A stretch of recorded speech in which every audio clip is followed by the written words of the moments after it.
Welcome to the deep dive. Today we're plunging into a story that honestly feels like it's ripped from science fiction, but it claims to explain a real-world event using methods that are, well, let's just say unconventional. We're talking about a pretty significant blackout, one that our sources say happened back on April 28, 2025. Apparently it affected parts of Spain, Portugal, and even southern France, knocking out power. Now, what makes this deep dive really unique is where we're getting this information. We've got excerpts from a YouTube video transcript detailing an investigative hypnosis session that actually explored this blackout. And just as importantly, we have another video that gives context on, how reliable information from this kind of hypnosis actually is or isn't. So our mission today is twofold. First, unpack the really extraordinary claims about this blackout from that hypnosis session. And second, look at the surprisingly self-critical view of the method itself. It's all about helping you figure out how to navigate this kind of unusual info. Let's dig in. Okay, so the details alleged in this session about the blackout are pretty bizarre right from the get-go. During the hypnosis, the energy for these countries, Spain, Portugal, France, it was perceived as being collected somehow, collected by this object. They described it as copper, shaped like an old diving helmet, the big round ones, with little bits of gold and platinum on it. Initially, it was seen coming out from underground, but then bam, during the blackout, it's way up high in the sky, just accumulating energy. Sounds almost steampunk, doesn't it? It really does. And they got more specific later on about where this thing was. The perception shifted to Lake Garda in Italy. Lake Garda, okay. Yeah. And the size they mentioned was startling 49 meters wide. That's like putting two big sailboats end to end. Wow, okay, that's substantial. Right. It was supposedly submerged first, then rose very high above the mountains, high enough to become invisible to the naked eye. Yeah. They basically described it as an energy warehouse, just storing up power. An energy warehouse Yes. hovering invisibly over Italy. Okay. Okay. So what supposedly caused this? Why collect all that energy? The session points to like two different levels of cause, physical and metaphysical. Exactly. Right. On the physical plane, as they perceived it, it was a demonstration of power. Mhm. Like one human faction, which they symbolized as a triangle, Right. showing off against another faction, Huh? symbolized by a rhombus, which was apparently made of two triangles. So human power games, factions competing. That sounds almost normal in a weird way. Yeah, compared to the other part. Yeah. The metaphysical cause was presented as a pact between non-human entities and humans. Okay, now we're getting deeper. And the claim here is really wild. Apparently, a human sacrifice was originally intended, a specific important person. But it couldn't happen because that person died before they could carry it out. Died too soon. So the sacrifice was thwarted. Right. And the energy generated by the blackout, the fear, the chaos, the disruption that was used as a substitute. A substitute for the energy the sacrifice would have provided. It's a pretty dark concept. That's deeply unsettling. A blackout as substitute sacrificial energy. And what about governments? Were they just unaware? Not according to this session. The perception was that governments were aware of the planned sacrifice, and generally conscious of what is happening in the world when it comes to contacts with the esoteric. So a hidden layer of knowledge within official circles. Yeah. Interesting. And this whole event apparently had a big impact on the collective consciousness in those areas. Initially, there was this big drop in frequency, and think of it like collective mood or energy bordering on global panic. Makes sense. Widespread blackout would cause panic. But then, after a few hours, something shifted. An energetic surge happened. Information and maybe energy flowing in from unaffected countries led to this rising awareness, specifically about self-sufficiency. People started realizing they could cope. But then the power came back on. Right at the moment, people were supposedly realizing how strong and independent they were. The timing seemed designed to stop that realization from fully sinking in. Like, okay, panic over, back to normal, forget that independence thought. Wow. Pulling the plug on empowerment, almost literally. Okay, so energy collection, metaphysical pacts, government awareness, and then it gets geopolitical. The session mentioned the little finger of the United States being involved somehow. Yeah, that adds another whole dimension. Military involvement was perceived near Lake Garda, Italy, supposedly running experiments related to time and space displacement and this energy accumulation we talked about. Time and space displacement near Lake Garda. That's the claim. And this energy, once accumulated by that copper device, was then reportedly transferred to the USA for specific experiments there. Okay, so Italy collects, USA receives.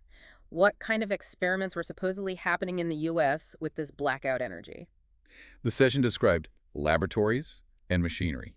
The purpose, substitution or interchange of non-physical subliminal parts of human bodies. Subliminal parts. Okay, clarify that. What do they mean by subliminal parts? They describe it as the energetic essence, the non-physical aspect of a person, distinct from the physical body. Think soul, consciousness, that kind of realm. Right, an energetic swap meet powered by a European blackout. And this is where it gets incredibly specific about who was involved, isn't it? Very specific.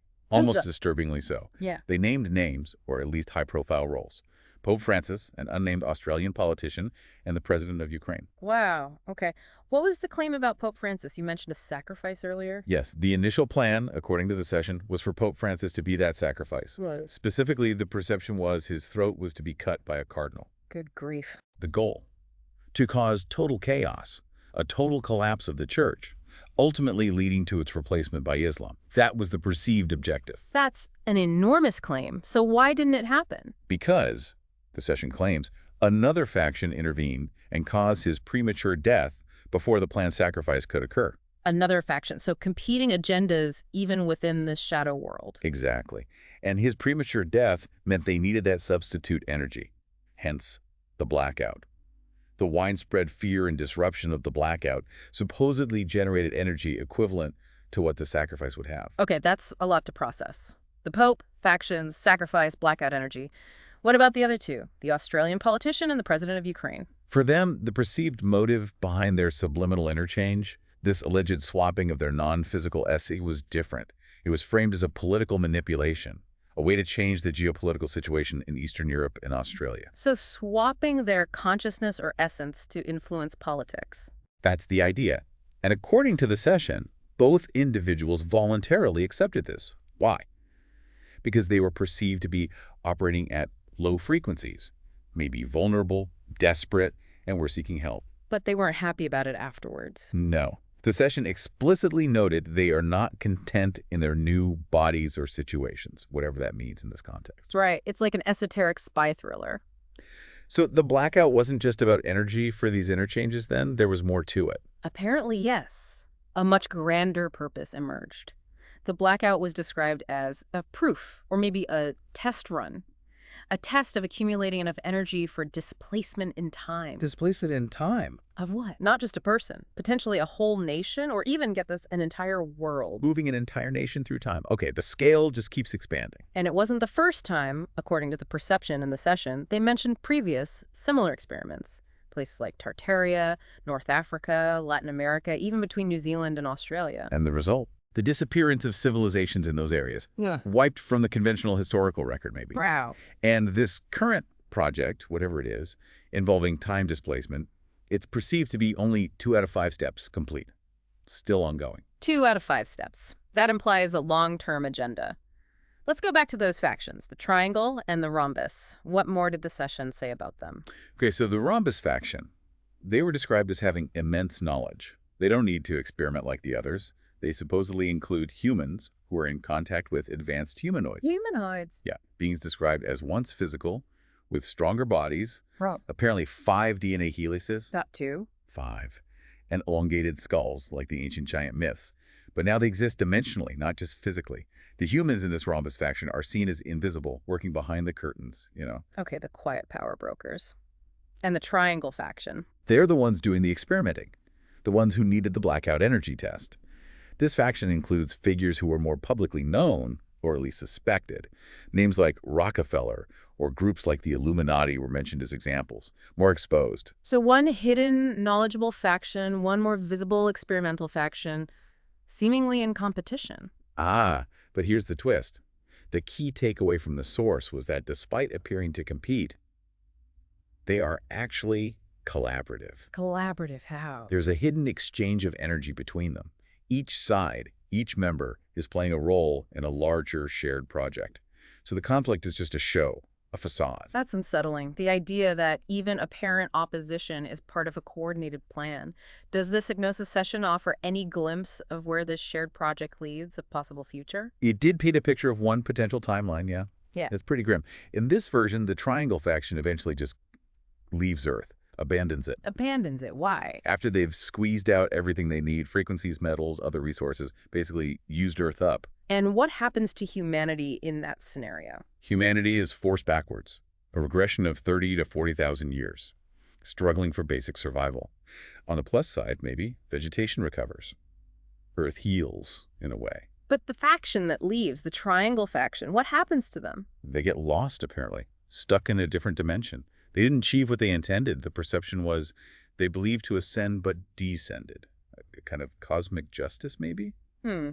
Believe they were ascending but descended. And how does this connect back to, well, now, did the session link this potential future to current events? It did, yeah.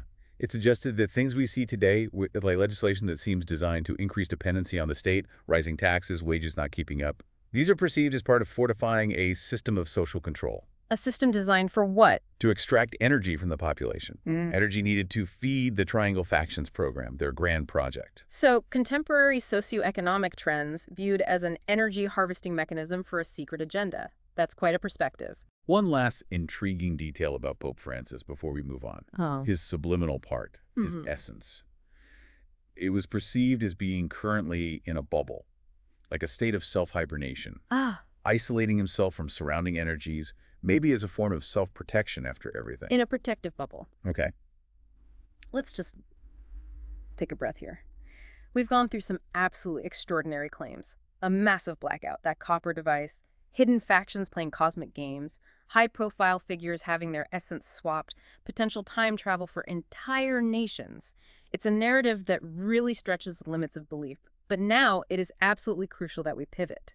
We need to talk about our second source, that disclosure video, because it gives us vital context on the method used to get all this information, the investigative hypnosis itself.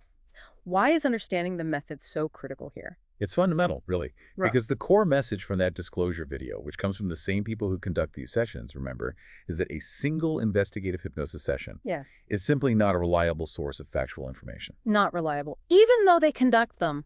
They describe it as highly contaminated. Think about it.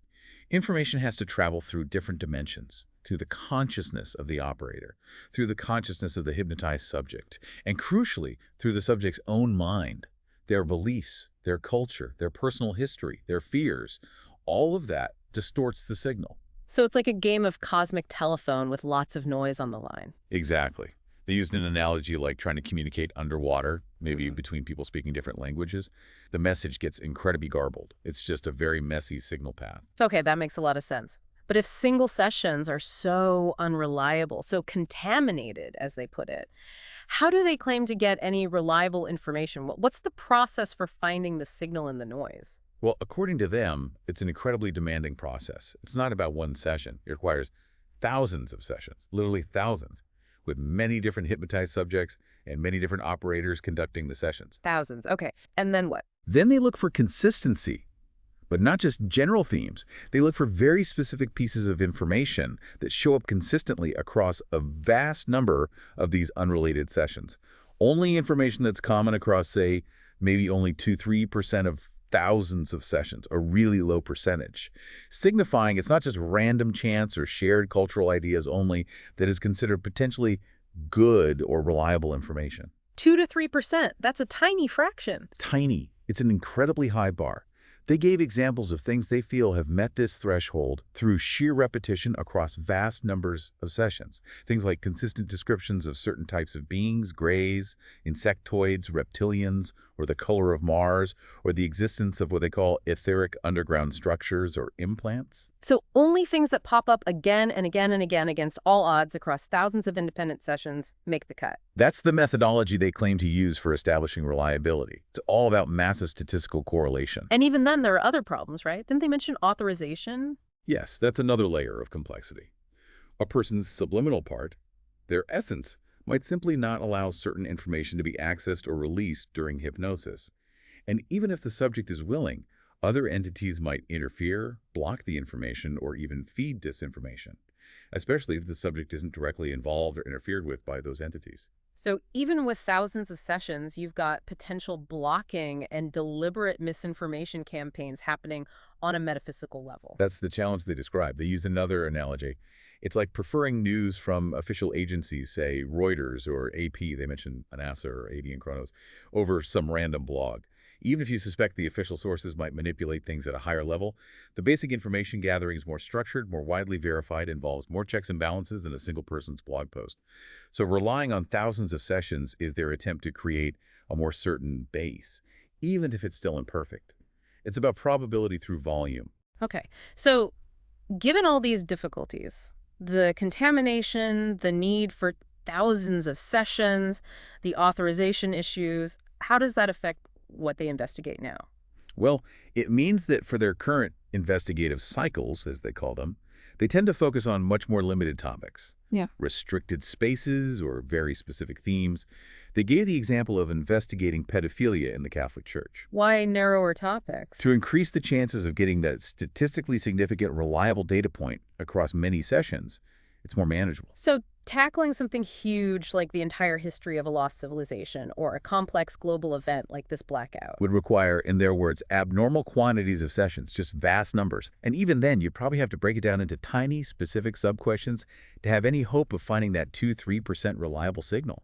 It really highlights the limitations they themselves place on this method. Right. So we've journeyed through this incredibly detailed, almost epic narrative about the 2025 blackout secret factions, Pope Francis, energy harvesting, time displacement tests, a story full of shocking claims and potentially terrifying implications for humanity's past and future. And then we pulled back the curtain, using their own words, to see the method behind the story. And what we find is this fascinating paradox. An incredibly elaborate narrative derived from a technique that the practitioners themselves admit is highly contaminated and unreliable in single instances. It really makes you, the listener, think about the challenge of sorting information today, doesn't it? Especially when sources are this complex, presenting both a story and a critique of how the story was obtained. Why even share these single contaminated sessions publicly if they believe reliability only comes from thousands? That's a question worth pondering. Absolutely. And it brings us to the final thought for you to take away. If even the people delving into these hidden esoteric topics openly acknowledge the inherent contamination in their primary data, what does that imply about how we understand the world based on more conventional information sources? How do we build our own sense of truth when every piece of data, conventional or extraordinary, might come with its own hidden distortions or warning labels? And maybe more importantly, how can you, now armed with this understanding of information's complexities, navigate the constant flood of data, weird, mundane, or otherwise, to find your own sense of clarity and perhaps independence?